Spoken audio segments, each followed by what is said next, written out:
வணக்கம். Welcome to TKS Ram. நான் உங்கள் ராம்குமார் பேசுகிறேன். இந்த சேனலுடைய நோக்கம் என்ன அப்படின்னா, மிக எளிய முறையில் சின்ன சின்ன உதாரணங்கள், நமக்கு நாள்தோறும் அன்றாட வாழ்க்கையில் உபயோகப்படுத்தக்கூடிய விஷயங்களை வச்சு நம்ம பொருளாதாரம், அரசியல், இன்னும் என்னென்ன விஷயங்களை நம்ம டே டு டே லைஃப்பில் சந்திச்சுக்கிட்டு இருக்கோமோ அதையெல்லாம் விளக்குவது தான்.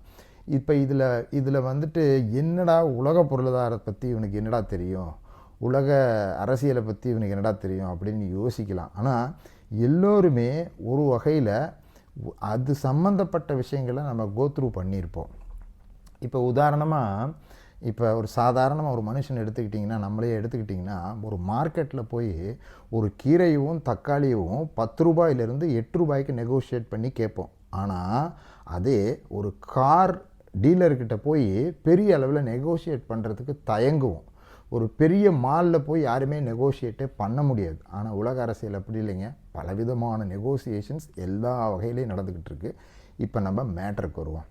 மேட்டர் என்னென்னா, யுஏஇ, யுனைடெட் அரப் எமிரேட்ஸ், இந்த நாடு என்ன பண்ணியிருக்குது அப்படின்னா, அமெரிக்காவுக்கிட்ட இருந்து F-35 ரக விமானத்தை வாங்கும் அப்படின்ற எதிர்பார்ப்பு இருந்தது.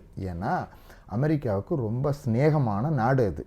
ஆனால் இப்போ அவங்க என்ன சொல்லிட்டாங்க, டர்க்கின்னு சொல்கிறாங்க இல்லையா, அந்த நாட்டில் இருக்கக்கூடிய தயார் பண்ணக்கூடிய கான் அப்படிங்கிற ஒரு போர் விமானம், இது எல்லாமே 5th ஜெனரேஷன் போர் விமானம். எப்படி நாம் நார்மலாக நம்ம மொபைல் ஃபோன்லேயே வெர்ஷன் சொல்கிறோம். ஐஃபோனில் 4, 5, 6+, 10, அப்புறம் இப்போ 16 ப்ரோ, இந்த மாதிரிலாம் சொல்கிறோம் இல்லையா. அதே மாதிரி நம்ம ஆர்டினரியாக கம்ப்யூட்டரில் பார்த்திங்கன்னா என்ன ஜெனரேஷன் CPU இருக்குது அப்படின்னு சொல்லுவாங்க. அது மாதிரி இப்போது இந்த 5th ஜெனரேஷன் ஃபைட்டர் ஜெட்ஸ் அப்படின்னு பேர் இதுக்கெல்லாம். உலகத்திலே பார்த்திங்கன்னா மொத்தமாக 3 நாடுகள் தான் சக்ஸஸ்ஃபுல்லாக 5th ஜெனரேஷன் ஃபைட்டர் ஜெட்ஸாக இது வரைக்கும் உருவாக்கியிருக்காங்க. ஒன்று அமெரிக்கா, இன்னொன்று ரஷ்யா, இன்னொன்று சைனா. அது 3 என்னென்ன வகையான இதை உருவாக்கியிருக்குன்னு சொல்கிறேன். இப்போதைக்கு யுஏஇ அமெரிக்காவுக்கு காம்படிட்டிவாக இருக்கக்கூடிய F-35 ரக விமானத்தை வாங்காமல் கான் அப்படிங்கிற விமானம் துருக்கியில், அதோட ப்ரோட்டோடைப் வெளிவந்துருச்சு. சக்ஸஸ்ஃபுல்லாக ஒரு சில விமானங்கள் பறக்கவும் செஞ்சிருச்சு. பட் அதெல்லாம் எக்ஸ்பெரிமெண்ட், ப்ராக்டிக்கலாக யூஸ் பண்ணாங்களான்னு தெரியும். ப்ராக்டிக்கலாக நிறைய விஷயங்களை அமெரிக்காவும் ரஷ்யாவுமே உபயோகப்படுத்தி பார்க்கலைங்க. உக்ரைன் வாரில் முதலாக உபயோகப்படுத்தப்பட்ட எத்தனையோ விஷயங்கள் இருக்குது. அது எல்லாமே டெஸ்டிங் ஜோனாக யூஸ் பண்ணிட்டாங்க. இந்த மாதிரி ஒரு வாரம் வரும்போது தான் இப்போ சொல்கிறாங்க இல்லையா. இப்போ செகண்ட் வேர்ல்டு வாரோட எண்டில் ஜப்பான் மேலே ஒரு பெரிய அணுகுண்டை வீசுச்சு அமெரிக்கா. ஆனால் அதை வீசின பிறகு தான் அதனுடைய அழிவு என்ன அப்படிங்கிறதே தெரிஞ்சுது. இப்போ இவங்க சொல்கிறது எல்லாமே ஒரு கேல்குலேஷன் தான். இப்போ இருக்கிற குண்டை வச்சு போட்டால் இப்படி உலகமே அழிஞ்சு போயிடும், இவ்வளோ பெரிய ஏரியா ஸ்பாயில் ஆயிரும், ஃப்யூச்சரில் இவ்வளோ இதாயிரும் அப்படிலாம் சொல்கிறாங்களே இல்லையா. எதுவுமே ப்ராக்டிக்கலாக டெஸ்ட் பண்ணப்படல. டெஸ்டிங் அப்படிங்கிறது என்னென்னா, ஒரு சிறு பகுதியை எடுத்து பரிசோதனை செய்வது தான் டெஸ்டிங். முழு அளவில் எதையுமே டெஸ்ட் பண்ண முடியாது, அது இம்ப்ளிமெண்ட்டு தான் பண்ண முடியும். பெரிய பெரிய பாம்ஸையோ அல்லது இந்த மாதிரியான ஃபைட்டர் ஜெட்ஸையோ ரொம்ப அளவில் டெஸ்டிங் பண்ண முடியாது. ஓரளவுக்கு தான் டெஸ்டிங் பண்ணுவாங்க. அந்த ரீதியில் துருக்கியினுடைய ஃபைட்டர் ஜெட் அந்த அளவுக்கு டெஸ்ட் பண்ணப்பட்டுச்சான்னு தெரியாது.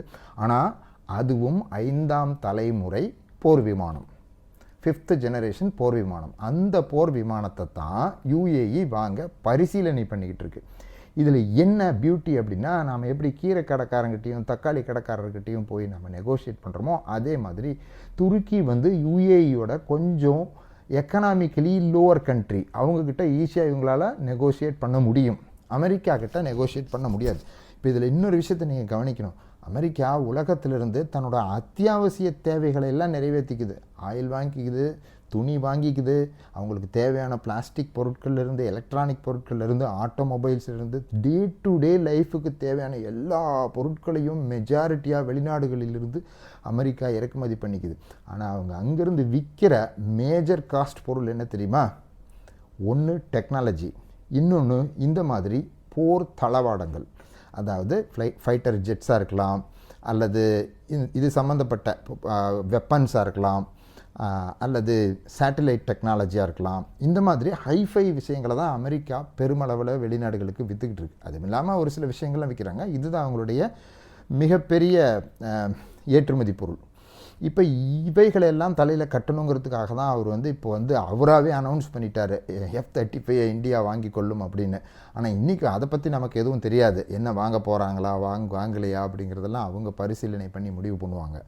நாம் வந்து ஒரு சாதாரண மனிதன் எப்படி வந்து டீ கடையில் உட்காந்து லோக்கல் அரசியல் பேசுகிறோமோ அதே மாதிரி இங்கே நான் கேமரா முன்னாடி உட்காந்து இன்டர்நேஷ்னல் அரசியலை இன்றைக்கி பேசிகிட்டு இருக்கேன். நம்ம வேறு விஷயங்களையும் பேசுவோம், நிறையா நமக்கு தேவையான எக்கானமியை பற்றி பேசுவோம், நம்ம பாட்டை பற்றி பேசுவோம், நிறைய விஷயங்களை பற்றி பேசுவோம். நாம் எதையும் சார்ந்தவர்கள் அல்ல. இது வந்து ஈஸியாக எல்லாருக்கும் தெரிஞ்சுக்கணுங்கிறதுக்காக சொல்கிறேன். சரி, இப்போ மேட்டருக்கு வருவோம். UAE டர்க்கி கிட்டேருந்து வாங்கலாம் அப்படின்னு பரிசீலனை பண்ணிக்கிட்டு இருக்கிறது வந்து ப்ரோட்டோடைப் முடிஞ்சிருச்சு. ஒரு சில விமானங்கள் பறக்கவும் செய்கிறது. சரியா? அது ஏன் பார்க்குறாங்க அப்படின்னா F-35 ரக விமானத்தை விட இது ரொம்ப சிறந்தது அப்படிங்கிற ஸ்பெசிஃபிகேஷன்ஸ் வந்திருக்கு. என்ன அப்படின்னா, ஒன்று F-35 வந்து 1.6 டைம்ஸ் தான் லைட்டில் சவுண்டோட ஸ்பீடு ஒலியை விட அதிகமான வேகத்தில் 1.6 மடங்கு அதிகமான வேகத்தில் F-35 போகும். ஆனால் இந்த KAAN கான் இருக்கு இல்லையா, அது 1.8 to 2 டைம்ஸ் அதிகமாக ஒலியை விட அதிகமான வேகத்தில் பறக்கக்கூடியது. அதுபோல் இதில் கானில் வந்து 2 என்ஜின் இருக்கும், F-35ல் ஒரு என்ஜின் தான் இருக்கும். இந்த மாதிரி இன்னும் நிறைய விஷயங்கள் வந்து இதில் புதுசாக இம்ப்ளிமெண்ட் பண்ணியிருக்காங்க அப்படின்னு சொல்கிறாங்க. அதனால் அதை பரிசீலிக்கிறாங்க. ரெண்டாவது, அவங்கக்கிட்ட வாங்கும்போது அவங்க நல்லா நெகோஷியேட் பண்ணி வாங்கலாம். உங்களுக்கு நம்ம நார்மலாக வீட்டில் வாங்குறதாங்க. இப்போ நீங்கள் பனியன் வாங்குறீங்க அல்லது நீங்கள் பனியனை விட்டுருங்க, ஒரு டிஷர்ட்ஸ் எடுக்கிறீங்க. ஒரு டிஷர்ட் வந்து 10,000 ரூபாய்க்கு விற்கிறாங்க. 10,000 ரூபாய் டிஷர்ட்டை நீங்கள் போய் எடுத்திங்கன்னா அதை வந்து எவ்வளோ நாளைக்கு நீங்கள் வச்சுருக்க போகிறீங்க? வாஷிங் மிஷினில் அங்கெல்லாம் போட்டு எப்படி இருந்தாலும் ஒரு 2 இயர்ஸில் போய்டும் மேக்ஸிமம். இப்போல்லாம் 1 இயர்லேயே போயிடுது. ஸோ அப்போ அதுக்கு பதிலாக 1000 ருபீஸுக்கு 10 டிஷர்ட் எடுத்து நீங்கள் வந்து மாதம் ஒன்றா போட்டுக்கலாம் இல்லையா? அப்படி இல்லைன்னா 10 டிஷர்ட் எடுத்து 1 இயரில் போச்சுன்னா நீங்கள் ஒரு டிஷர்ட்டுக்கு பதிலாக 10 டிஷர்ட் போட்ட மாதிரி இருக்கும். 1 இயர் தான், இல்லை 10 months தான் அப்படின்னா நீங்கள் இதை ப்ரிஃபர் பண்ணுவீங்க. ஸோ அது மாதிரி கூட இவங்க திங்க் பண்ணியிருக்கலாம். அங்கே 20 வாங்குறதுக்கு பதிலாக இங்கே நம்ம 40 வாங்க முடியும். இங்கே நம்ம காஸ்ட் கட்டிங் பண்ணிக்கலாம், இவங்ககிட்ட நெகோஷியேட் பண்ணிக்கலாம். இவங்களுக்கு இதுக்கு பதிலாக வேறு மாதிரியான பண்டமாற்று கொடுத்துடலாம். டாலர் எதாவது கொடுக்கணுன்ட்டு இல்லை, வேறு இங்கேருந்து அவங்க எடுக்க போகிறாங்க, அங்கேருந்து இதுக்கு பதிலாக ஆயிலை ட்ரேட் பண்ணிக்குவாங்க. ஆயிலும் டாலரும் ஒன்று தான் ஆல்மோஸ்ட். இப்போ எப்படி கோல்டும் டாலரும் ஒன்று தான் அப்படிங்கிற மாதிரி ஆயிலும் டாலரும் ஒன்று தான். அந்த மாதிரி UAE நினச்சிருக்கலாம். ரொம்ப வளவலான்னு பேச நினைக்கிறேன். ஆல்ரெடி 7.5 நிமிஷம் ஆகிப்போச்சு. இப்போ இதில் இந்த 3 நாடு சொன்னோம் இல்லையா, இந்த 3 நாடும் ஒன்று வந்து அமெரிக்காவில் 2 5th ஜெனரேஷன் இருக்குங்க. ஒன்று பார்த்தீங்கன்னா F-22 ராப்டர் அப்படின்னு சொல்கிறாங்க, இன்னொன்று வந்து F-35 லைட்டனிங். அதுதான் இப்போ பேசிகிட்டு இருக்காங்க. அடுத்தது ரஷ்யாவோடது வந்து பார்த்திங்கன்னா Su-57 ஃபெலான் அப்படின்னு ஒன்று இருக்குது, அதுவும் சக்ஸஸ்ஃபுல்லாக போயிட்டுருக்கு. சைனாவோடது J-20 மைட்டி ட்ராகன். இது 3 தான் இப்போதைக்கு இருக்குது. உலக நாடுகள் 5th ஜெனரேஷன் ஃபைட்டர் ஜெட்ஸ் வாங்கணும்னா இந்த 3 நாடுகிட்ட இருந்து மட்டும்தான் வாங்க முடியும். 4வதாக இப்போ டர்க்கி பிக்சருக்குள்ளே வந்திருக்கு. இந்தியா கூட இதை உருவாக்குதுங்க. இந்தியாவோட ப்ரோட்டோடைப் 2026 உருவாகும். அதுக்கு பேர் வந்து HAL-AMCA அப்படின்னு சொல்கிறாங்க. இது வந்து 2030 இந்த விமானம் வந்து கமர்ஷியலாக வெளியே வந்துடும் அப்படின்னு சொல்கிறாங்க, ஃபைட்டர் ஜெட்டு. அடுத்தது துருக்கியோடைய கான் தான் நம்ம ஏற்கனவே பார்த்துட்டோம். அது ஏற்கனவே முதல் விமானம் போன வருஷமே பறந்துருச்சு. அடுத்தது சவுத் கொரியா, இந்தோனேஷியா இவங்கெல்லாம் கூட 4th 5th ஜெனரேஷனை உருவாக்கிட்டு இருக்காங்க. ஜப்பானோட மிட்சுபிசி FX அப்படின்னு ஒன்று உருவாகுது. அது 2035 தான் பறக்குமா. ஈரான் கூட 5வது தலைமுறை விமானத்தை உருவாக்கிட்டு இருக்குது அப்படிங்கன்னு சொல்கிறாங்க. அது பொதுவெளியில் தெரியலையாமா. இந்த கான் அண்ட் F-35 பற்றி ஏன் பேசணும் அப்படின்னு சொல்லி எனக்கு ஆர்வம் வந்தது அப்படின்னு பார்த்தீங்கன்னா, இந்த F-35 யூஎஸில் உருவாக்கப்பட்ட இந்த F-35 ஃபைட்டர் ஜெட் இருக்கு இல்லைங்களா, இதை உருவாக்கின கம்பெனி பேர் வந்து லாக்ஹீட் மார்டின். அந்த கம்பெனிக்கும் எனக்கும் தொடர்பு இருக்குது. நான் 5 வருஷம் அந்த கம்பெனியில் ஒர்க் பண்ணியிருக்கேன். நார்த்ராப் க்ரூமன் அப்படிங்கிற அவங்களோட சப் கம்பெனியில் ஒரு 2 இயர்ஸும், டைரெக்டாக லாக்ஹீட் மார்டினில் ஒரு 3 இயர்ஸும் நான் ஒர்க் பண்ணியிருக்கேன். தட் டசன்ட் மீன் தட் நான் ஏவியேஷனில் இல்லை, நான் ஐடியில் தான் ஒர்க் பண்ணினேன். பட் ஐடியில் ஒர்க் பண்ணினாலும் நீங்கள் ஒரு பேங்க்கில் ஒர்க் பண்ணுறீங்க அப்படின்னா, பேங்க்கில் வந்துட்டு உங்களோட ஜாப் வந்து ஒரு லாக்கர் ஆப்ரேட்டராக இருந்தீங்கனாலும் உங்கள் பேங்க்கில் இருக்கிற பாலிசிஸ்லாம் நீங்கள் பார்த்துட்ருப்பீங்க இல்லையா, என்னென்ன வகையான டெபாசிட்டுக்கு எவ்வளோ இன்ட்ரெஸ்ட் கொடுக்குறாங்க, என்னென்ன வகையான லோன்ஸ் இருக்குதுன்னு தெரியுமில்ல. அது மாதிரி நாம் ஒரு கம்பெனியில் வேலை பார்க்குறோம், ஒரு இன்சூரன்ஸில் வேலை பார்க்குறீங்கன்னா இன்சூரன்ஸ் எல்லாத்த பற்றியும் தெரிஞ்சு வச்சுருப்பீங்களே. அது மாதிரி எனக்கு ஆர்வம் ஒவ்வொரு கம்பெனியில் வேலை பார்க்கும்போதும் அந்த கம்பெனியுடைய ப்ராடக்ட்ஸ் என்ன, அது அதனுடைய ஸ்பெசிஃபிகேஷன்ஸ் என்ன அப்படிங்கிற டீட்டெயில்ஸ் எல்லாம் நான் படித்து வச்சேன். அந்த ஆர்வத்தினால இது வந்து ஒரு டாப்பிக்காக எடுத்து பேசணும் அப்படின்னு நினச்சி தான் நான் பேசுகிறேன். இதில் வந்து நம்ம ரொம்ப டீட்டெயிலாக ஸ்பெசிஃபிகேஷனுக்கு போனோம் அப்படின்னு சொன்னால் அது நிறைய பேர்த்துக்கு புரியாது. ஒரு சில மிகவும் எளிமையான முறையில் புரிகிற ஒரு சில விஷயங்களை பற்றி மட்டும் சொல்கிறேன். நமக்கு ரொம்ப சிம்பிளாக தெரிஞ்சது, இதில் 2 ஜென்ரல் எலக்ட்ரிக்கோட மோட்டார் தான் யூஸ் பண்ணுறாங்க. அகைன் எதில் கான்லேயுமே அங்கே வந்து ஒரு மோட்டர் தான். என்னடா இங்கே 2 மோட்டர் பெருசு, அங்கே ஒரு மோட்டர் சின்னதுன்னு நினைக்காதீங்க. இது ஃபைட்டர் ஜெட்டுங்கிறது என்ன, எந்த மாதிரியான உபயோகத்துக்கு அப்படிங்கிறது தான் ரொம்ப முக்கியம். ரெண்டாவது ஃபைட்டர் ஜெட்டோடைய நீள அகல உயரம் இது எல்லாமே ரொம்ப ரொம்ப இம்பார்ட்டண்ட்டு. இதில் எல்லாம் நம்ம கன்சிடர் பண்ணும்போது F-35 அடிச்சிக்க முடியாது. எது F-35 இப்போ உதாரணமாக பார்த்தீங்கன்னா F-35 லென்த்து பார்த்தீங்கன்னா 15.7 மீட்டர் தான். ஆனால் இந்த கானோட லென்த்து 21 மீட்ரு. நீளம் அதிகம். என்னடா நீளம் அதிகமாக இருந்தால் நல்லதான் நினைக்கிறேங்க. ஃபைட்டர் ஜெட்டுக்கு நீளம் கம்மியாக இருக்கிறது தான் நல்லது. அடுத்தது பார்த்தீங்கன்னா இதனோட ஹைட்டு பார்த்தீங்கன்னா 6 மீட்டர்ஸ். இது கானோடைய ஹைட் வந்து 6 மீட்டர்ஸு. பட் F-35 வந்து 4.38 மீட்டர்ஸ் தான் அதனுடைய ஹைட்டு. அடுத்தது வந்து விங் ஸ்பேன் அப்படின்னு சொல்லுவாங்க. இது 14 மீட்டர் விங் ஸ்பேனு. அதோடைய விங் ஸ்பேன் பார்த்திங்கன்னா 10.7 மீட்டர் தான் F-35 10.7. இதெல்லாம் அட்வான்டேஜஸ் ஆஃப் F-35. காசுக்கு தகுந்த பணியாரம் தானே கிடைக்கும் சொல்லுவாங்கள்ல நம்ம ஊரில், அதே தான். அடுத்தது முக்கியமான ஒரு விஷயம் பார்த்திங்கன்னா, இந்த எம்டியாக வெயிட் இருக்கும் இல்லையா, எம்டி ஃப்ளைட்டோட வெயிட்டு என்ன அப்படின்னு பார்த்தீங்கன்னா, இதோட வெயிட்டு கானோட வெயிட் வந்து 14.14 டன்னு. பட்டு நம்மளோட வெயிட் F-35 வெயிட் வந்து 13.29 டன் தான்.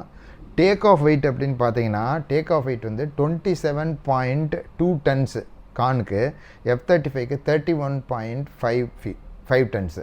இப்போ இதில் என்ன அப்படின்னு பார்த்தீங்கன்னா, இது ஒரு சிம்பிள் எக்ஸாம்பிளில் நம்ம சொல்லிடுறோம். இப்போ நீங்கள் ஒரு ஃப்ளைட்டில் போகிறீங்க அப்படின்னா, கேபின் பேக்கேஜ் வந்து ஒரு 10 கிலோ எடுத்துகிட்டு போகலாம் அப்படின்னா, உங்களுடைய அந்த பாக்ஸு கேபினுக்கு ஒரு ட்ராலி பேக் வச்சுருக்கீங்கன்னா, அந்த பேக்கோட வெயிட்டே ஒரு 4 கிலோ 5 கிலோ வந்துருச்சுன்னா, மிச்சம் 5 கிலோ தான் நீங்கள் துணி எடுத்துகிட்டு போக முடியும். ஒருவேளை உங்கள் கேபின் பேக்கோட வெயிட் ஒரு 3 கிலோ இருந்ததுன்னா, நீங்கள் 7 கிலோ உங்களுடைய திங்ஸை உள்ளே போட்டு எடுத்துகிட்டு போகலாம். சேம் தான்.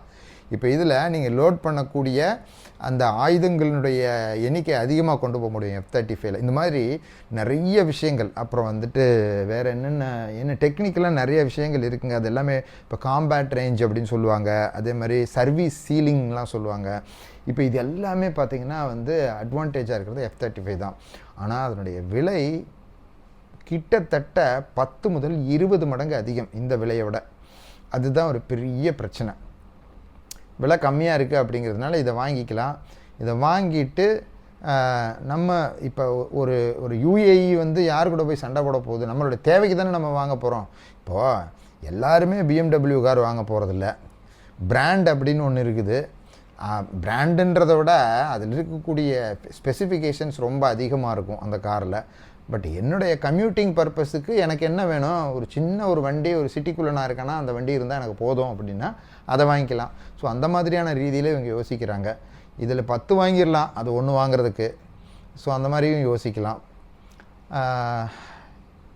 எப்படி யோசித்தாலும் அதனுடைய விலை அதிகம், இதனுடைய விலை குறைவு. கடைசியாக பாயிண்ட் எங்கே வருதுன்னு பார்த்தீங்கன்னா, காஸ்ட்டில் தான் வந்து நிற்கிதுங்க.